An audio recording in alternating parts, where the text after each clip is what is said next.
Ferrari had that qualifying session in their hands, and for a brief moment, it looked like the whole paddock was about to get turned upside down. Charles Leclerc was sitting on provisional pole, Lewis Hamilton was right behind him in second, and if you were watching Formula One news unfold in real time, you could feel the tension building fast. That kind of Saturday does not happen by accident. It happens when the car is working, the drivers are clicking, and the garage starts looking at the timing screen with that quiet confidence that says, yeah, this could be our day. And for Ferrari, that's exactly what it was for most of the final part of qualifying. Then the last 90 seconds hit and everything started falling apart. Max Verstappen was on his final flying lap when the rear of his Red Bull snapped loose at turn 9. One moment he was pushing for a better grid spot, and the next he was sliding through the gravel and into the barrier. That crash did not just end his session, it changed the entire mood of qualifying in one shot. Verstappen was out, his car was stranded in the worst possible place at the worst possible time, and now the rest of the field was charging into a mess with the clock winding down. That is where the whole thing gets nasty. Lando Norris was on a lap, Oscar Piastri was right behind him, George Russell was coming through too. The marshals had no choice but to wave the yellow flags, and once those flags went up, everybody knew the stakes. In Formula One, yellow flags are not decoration, they are a command. They mean slow down, lift, be ready for danger. On a qualifying lap, that should matter immediately because you are not supposed to drive full attack through a hazard and come away with pole like nothing happened. That is why Ferrari were stunned when Russell's lap still stood. He crossed the line with a 1:06.113, and just like that, the Ferrari front row was gone. Leclerc dropped to second, Hamilton to third, and Mercedes had pole.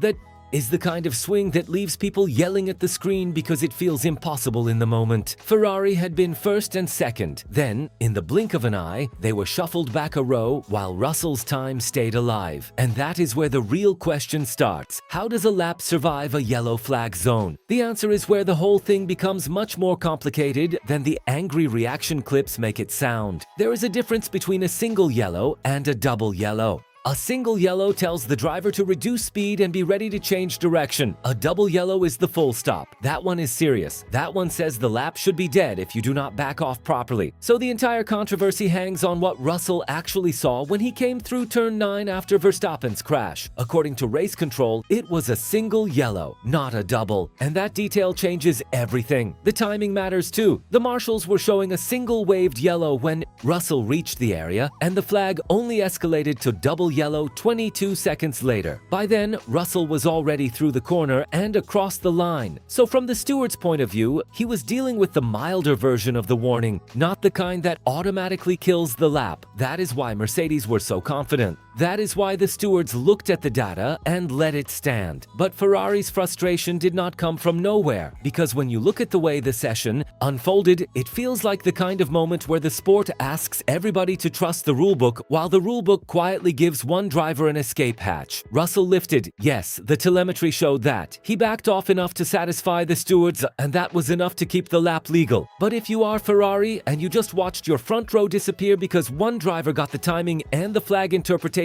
just right, it is hard not to feel like the coin landed on the wrong side again. And if you're thinking this has Verstappen written all over it, you're not wrong. His crash is the spark that sets the whole chain reaction in motion. In one instant, he goes from challenger to bystander, and Ferrari go from dreaming of a perfect Saturday to staring at a Mercedes pole they never saw coming. That is the kind of twist that keeps people glued to Formula One news, because this was not just a fast lap. It was a split-second decision, a flag interpretation, and a championship-level gut punch all rolled into one. Now here is the part that really splits the room, because once you get past the immediate shock of Ferrari losing the front row, the real fight is over what that yellow flag actually meant. And that is where this whole thing stops being just another qualifying drama and turns into one of those Formula One news arguments that fans will be talking about for days. George Russell did not blast through a full caution zone like he was ignoring the rules. He lifted. The telemetry showed it. The stewards looked at it and said there was nothing to punish. That is the technical answer. And on paper, it is clean enough to survive. But paper and common sense are never exactly the same thing in F1. This is where the difference between a single yellow and a double yellow becomes everything. A single yellow is a warning. A double yellow is the one that says, stop pushing, back out properly, and treat the corner like something bad is sitting there, waiting for you. Russell's defense was simple. When he reached the area, the marshal post was showing a single yellow. That means Ferrari's lift, yes, but not necessarily abort the lap. By the time the flags escalated, he was already through. So from the steward's point of view, the lap held. Now here is the kicker. His own teammate, Kimi Antonelli, came through the same area a few seconds later and treated it completely differently. He saw what he believed was a double yellow, backed off hard, and killed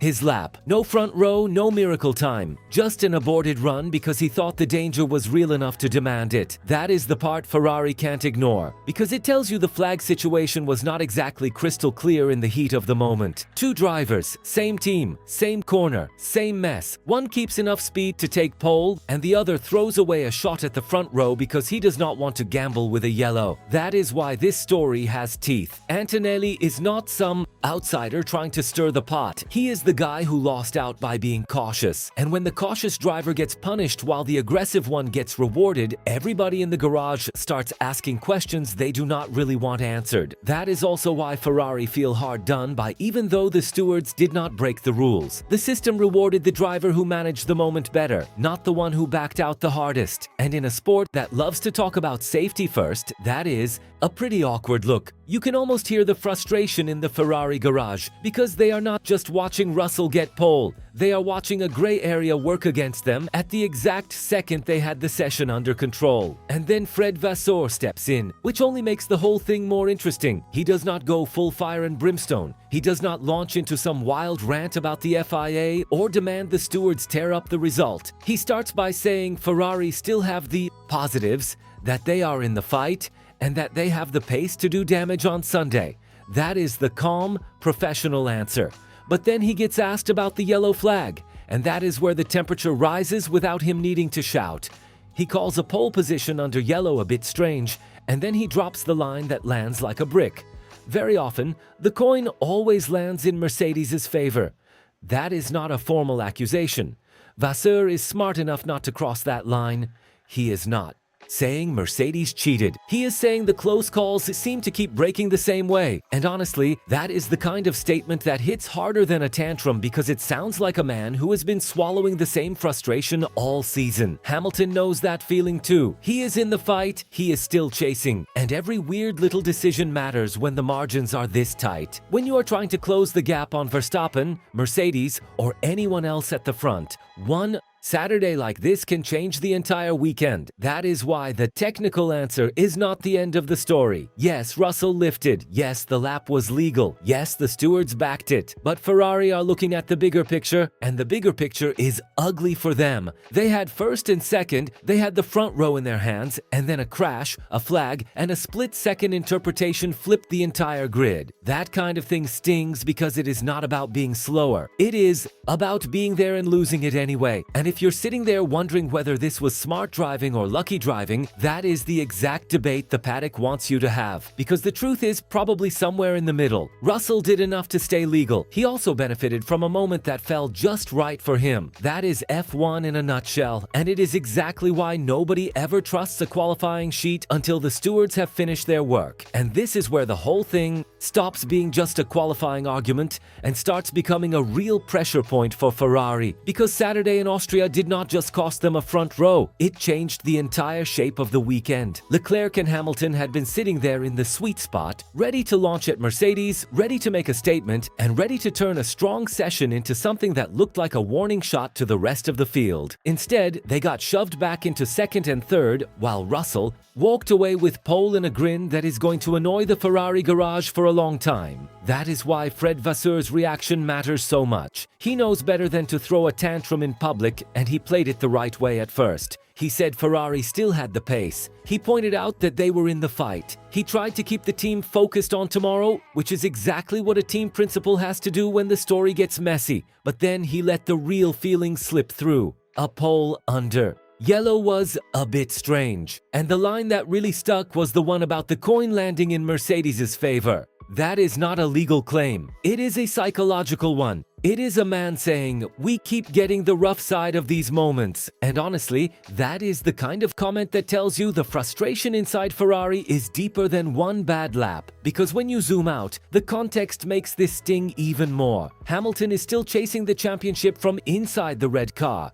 Verstappen is still lurking in the title fight, and Mercedes are the ones holding the top spot in the standings. Ferrari do not have the luxury of throwing away Saturdays like this one. They need every point, every grid slot, every tiny advantage they can squeeze out of a weekend. When the championship gap is tight and the front of the field is this compressed, you do not just lose pole position when something like this happens. You lose track position, strategy flexibility, and the clean air that can define the entire race. And that is where Austria gets really interesting, because the Red Bull Ring is not some locked down procession track where pole means everything. It is a place where the race can flip fast. The run to turn 1 is long, the braking zones are heavy, the passing opportunities are real. So even though Russell starts from pole, he is not sitting on a throne. He is sitting in front of 2 Ferrari cars that have every reason to attack him hard and early. Leclerc is still right there. Hamilton is still right there, and both of them know they were good enough for more on Saturday.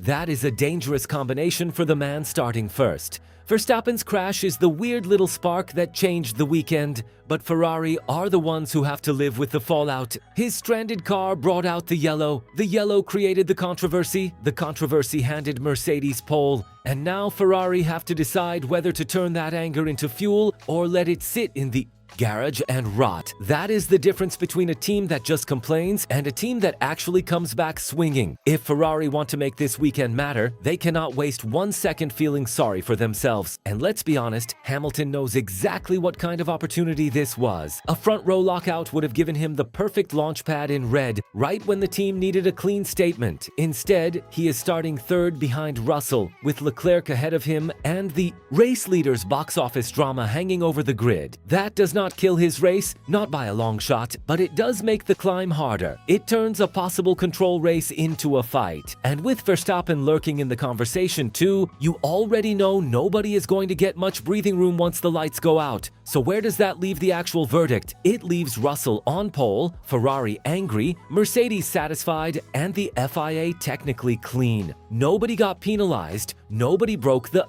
final ruling. That is the part people are going to argue over all night, because the sport allowed a pole lap that happened while yellow flags were in play, and the drivers themselves did not all read the moment the same way. One kept going, one backed out. One of them got pole. That is exactly why this story has such a sharp edge. Now it is your turn to call it. Did Russell get lucky, or did he just do enough to deserve it? Drop that in the comments, because this is the kind of Formula One news debate that never dies quietly. And if you want breakdowns like this every time the sport throws a curveball, subscribe to the channel, like the video, share it with another F1 fan, and help us push toward 4,000 subscribers. Your support keeps this channel growing, and it keeps these stories coming the second they break. One thing is clear, Ferrari did not get the front row they thought they had. Mercedes got the pole they were willing to defend. And Sunday is now set up for a fight that could make Saturday look small. Do you think Ferrari can still turn this into a win, or did Austria already slip away?